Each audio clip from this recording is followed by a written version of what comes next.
내년 대선까지 이제 110일. 대선자들 오늘도 민심을 얻기 위한 총력 행보를 이어가고 있습니다. 더불어민주당 이재명 대선 후보는 오늘부터 2박 3일 동안 최대 승부처 중 한 곳이죠. 충청 지역을 찾아서 곳곳을 훑는 민생 탐방에 들어갔습니다. 국민의힘 윤석열 후보는 주한 중국 대사를 만나서 요소수 현안을 점검하며 외교 지도자 면모를 부각했습니다. 선대위 인선과 관련해서 이견은 오늘도 계속되고 있습니다. 국회 취재기자 연결합니다. 권민석 기자. 네, 국회입니다. 네, 민주당 이재명 후보 충청권에 도착해서 제일 먼저 찾은 곳은 어디입니까?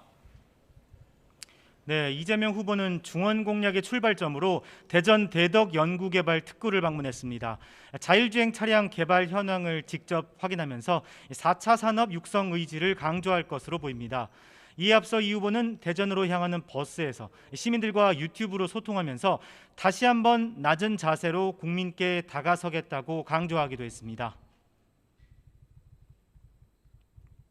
모든 권력을 다 가지고 있는데도 도대체 이 나라가 기대만큼 제대로 좀 변화하지 못한다. 이런 국민들의 실망이 많은 것 같습니다. 그 점에 대해서 저도 큰 책임감을 느끼고요. 이 후보는 오늘 저녁엔 대전 지역 청년들을 거리에서 무작위로 만나 대화하면서 청년 행보도 이어갑니다. 또 내일과 모레까지 충남북을 2박 3일간 훑으면서 바닥 민심을 다지는데 충청 표심 공략으로 박스권 지지율이 반등할지 주목됩니다. 이런 가운데 이 후보는 SNS를 통해 아동학대 범죄의 처벌을 강화하고 잔혹한 경우에는 공소시효도 폐지하겠다고 공약했습니다. 네, 국민의힘 윤석열 후보는 주한 중국 대사를 면담했다고요?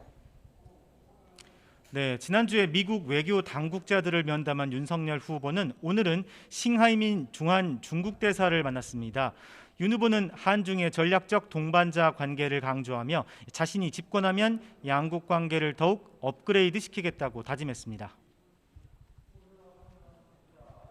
내년이면 수교 30년이니까 이걸 계기로 해가지고 더욱더 서로 잘 이해하고 발전하고 또 정말 가까운 관계로 이렇게 발전해 나가기를 저도 기원하고.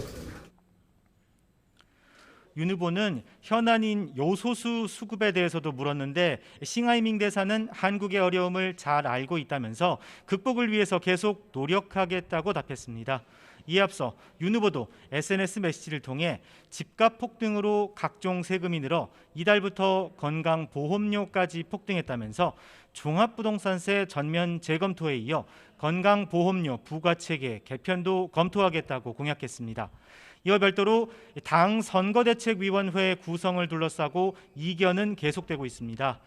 선대위 합류 인사로 거론되는 김한길 전 대표와 김병준 전 위원장에 대해 김종인 전 비상대책위원장은 오늘 이 취재진을 만나서도 탐탁지 않은 기색을 숨기지 않았습니다.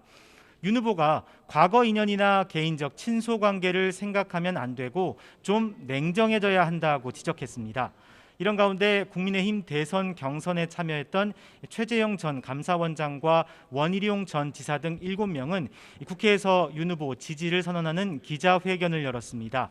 반면 홍준표 의원은 자신에게 선대위 참여를 강요하는 것 자체가 부당한 횡포라며 거듭 거리를 두기도 했습니다. 여야 대선 후보들을 지키기 위한 민주당과 국민의힘 지도부의 고공전도 계속 이어지고 있죠? 네, 민주당은 이재명 후보가 전국민 지원금 공약을 철회한 것을 엄호했습니다. 송영길 대표는 이 후보가 전국민 지원금 정책을 엎었다기보다는 무리를 하지 않은 거라고 감쌌습니다.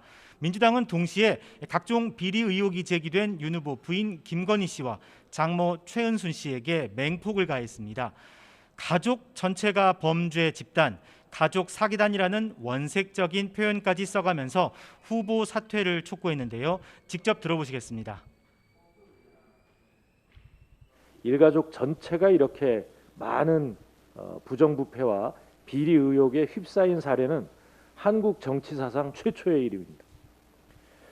가족 사기단이라는 말이 있는데 조금도 과하지 않습니다. 반면 국민의힘은 이 후보가 전국민 지원금 주장을 철회한 걸 깎아내렸습니다.